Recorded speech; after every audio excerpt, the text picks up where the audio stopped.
Hi friends, welcome back to సరదాగా కాసేపు. ఈరోజు మన రెసిపీ వచ్చేసి స్వీట్ రెసిపీ అండి. హోమ్ మేడ్ స్వీట్ రెసిపీ రవ్వ లడ్డూలు. చాలా సింపుల్గా క్విక్గా మనం ఇలాగ రెడీ చేసుకోవచ్చు. జ్యూసీగా ఎంతో టేస్టీగా నోట్లో వేసుకుంటే కరిగిపోయేలాగా అంత సాఫ్ట్గా ఉంటాయండి. మొదటిసారి చేసుకునే వాళ్ళైనా సరే ఈ ప్రాసెస్లో చేయండి, పర్ఫెక్ట్గా వస్తాయి. ఇక్కడ నేను చెప్పిన టిప్స్ ఈ కొలతలతో చేయండి, పర్ఫెక్ట్గా రవ్వ లడ్డూలు వస్తాయి.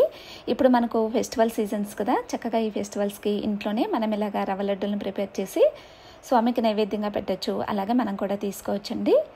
తప్పకుండా మీరు కూడా ఇలాగ ట్రై చేయండి, అందరికీ కూడా నచ్చుతుంది. ఇక మనం లేట్ చేయకుండా వీడియోలోకి వెళ్ళిపోదాం. ముందుగా స్టవ్ ఆన్ చేసుకుని ఒక కళాయి పెట్టేసి దీంట్లోకి ఒక చిన్న కప్పుతోటి ఒక 1 కప్పు వరకు కూడా నేను నెయ్యిని తీసుకున్నానండి.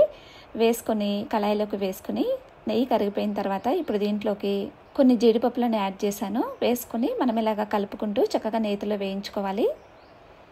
ఇవి నేతిలో కాస్త ఫ్రై అయిపోయిన తర్వాత ఇప్పుడు దీంట్లోకి కొన్ని కిస్మిస్లను కూడా యాడ్ చేసుకొని మనం వీటిని కూడా లో ఫ్లేమ్లోనే ఉంచుకొని కలుపుకుంటూ చక్కగా నేతిలో వేయించుకోవాలండి. ఇక్కడ మనం తీసుకునే 1 కప్పు రవ్వ క్వాంటిటీకి ఇక్కడ మనం తీసుకునే ఈ నట్స్ కరెక్ట్గా సరిపోతాయి.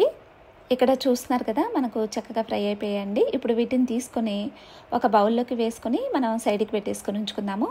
అలాగే ఇప్పుడు అదే నేతిలోకి మనం 1 కప్పు మెజర్మెంట్ పెట్టుకోవాలండి. ఒక చిన్న కప్పు తోటి 1 కప్పు వరకు కూడా నేను సూజీ రవ్వను వేస్తున్నాను. మనం ఉప్మా చేసుకుంటాం కదా, ఈ సూజీ రవ్వను వేసుకొని ఒకసారి ఇలాగ కలుపుకుంటూ మనం స్లోగా నిదానంగా వేయించుకోవాలండి. నేతిలో ఫ్లేమ్ని లో ఫ్లేమ్లోనే పెట్టుకొని మనం ఈ ప్రాసెస్ మొత్తం కూడా చేసుకోవాలి. వన్స్ ఒకసారి మనకు ఫ్రై అయిపోయిన తర్వాత చక్కగా మంచి స్మెల్ వస్తూ ఉంటుంది. అలాగే మనకు లైట్గా కలర్ కూడా చేంజ్ అవుతుంది. మనకు రవ్వ మంచిగా వేగితేనే, నేతిలో మనం మంచిగా వేయించుకుంటేనే మనం చేసే ఈ రవ్వ లడ్డూల రెసిపీ కూడా పర్ఫెక్ట్గా వస్తాయండి. ఇక్కడ చూస్తున్నారు కదా, మనకు చక్కగా మంచి స్మెల్ వస్తూ ఉంది. అలాగే మనకు లైట్గా కలర్ కూడా చేంజ్ అయింది. ఇక్కడ చూస్తుంటేనే తెలుస్తూ ఉంది. ఇక ఇలాంటి టైంలో మనం ఇప్పుడు ఈ రవ్వని తీసుకొని ఒక బౌల్లోకి వేసుకొని సైడ్కి పెట్టేసుకొని ఉంచుకుందామండి. ఇక ఇప్పుడు మనం స్టవ్ ఆపేసుకుందాము. ఈ కళాయిలో ఉన్న ఈ రవ్వని మనం పూర్తిగా రిమూవ్ చేసుకుందాము ఒక టిష్యూ తోటి. ఈ కళాయిని మనం ఇలాగ టిష్యూ తోటి శుభ్రంగా క్లీన్ చేసుకుందాము. అలాగే ఇంకో సైడు ఒక చిన్న బౌల్లోకి ఇక్కడ నేను పచ్చి కొబ్బరి ముక్కలు తీసుకుంటున్నానండి. చిన్న ముక్కలుగా కట్ చేసుకొని పెట్టుకున్నాను. ఇప్పుడు ఒక మిక్సీ జార్ తీసుకుని దానిలోకి కట్ చేసి పెట్టుకున్న ఈ కొబ్బరి ముక్కలు వేసుకొని మనం గ్రైండ్ చేసుకుందాము. ఇక మనం తీసుకున్న ఏ కప్పుతో అయితే రవ్వ తీసుకున్నామో అదే కప్పుతోటి ఒక 1 కప్పు వరకు కూడా ఇలాగ పచ్చి కొబ్బరి తురుము వేసుకుందాము.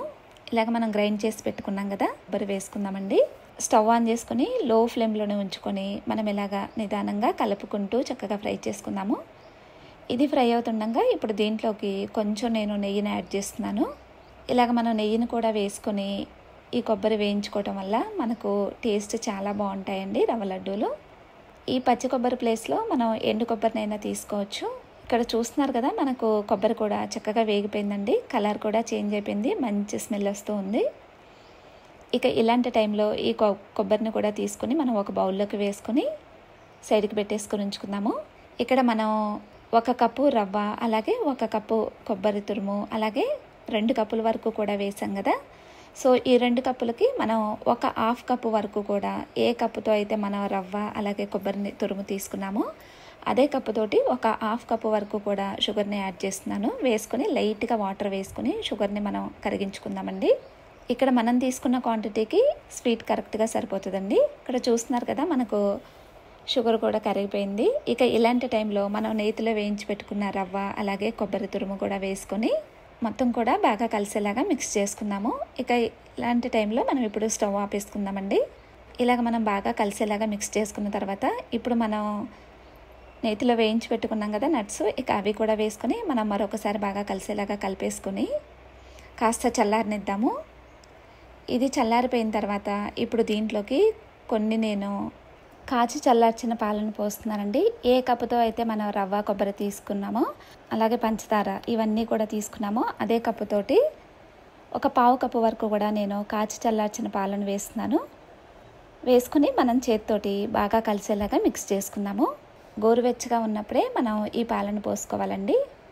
వేసుకొని బాగా కలిసేలాగా మిక్స్ చేసుకున్న తర్వాత చక్కగా లడ్డూలాగా రెడీ చేసుకోవటమే. ఇక కొంచెం మనం చేతితోటి గట్టిగా ప్రెస్ చేస్తూ మనం ఈ లడ్డూను చుట్టుకోవాలి.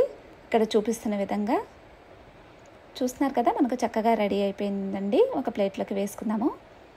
అలాగే ఇదే ప్రాసెస్లో మిగిలిన లడ్డూలను కూడా మనం రెడీ చేసుకుందాము. చూస్తున్నారు కదా, చక్కగా మనకు రెడీ అయిపోయాయండి. చూస్తుంటేనే మనకు నోరూరించేలాగా కనిపిస్తూ ఉన్నాయి కదా. టేస్ట్ కూడా చాలా బాగుంటాయండి. జ్యూసీగా నోట్లో వేసుకుంటే కరిగిపోయేలాగా అంత సాఫ్ట్గా ఉంటాయి.